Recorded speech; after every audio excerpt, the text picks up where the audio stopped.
From the outside, it still looks like an aviation facility, but there have been no commercial flights to Galway Airport for some time, and the building, now owned by the local authorities here, has been effectively mothballed.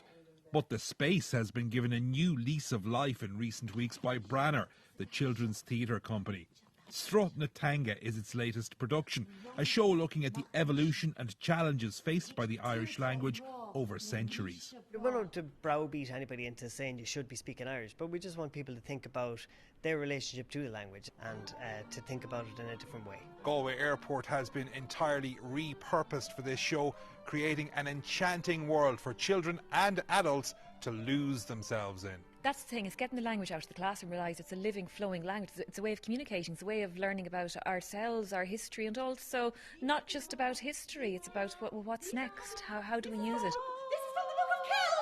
And the key to the appeal of the show is the manner in which the story unfurls for those attending it. It just felt real, and you could feel that you're interacting with the people, and it's just good.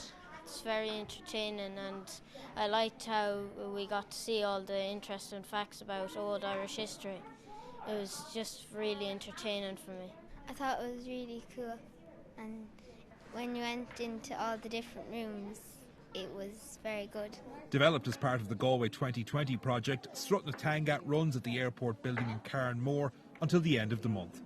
Pat McGrath, RTE News, Galway.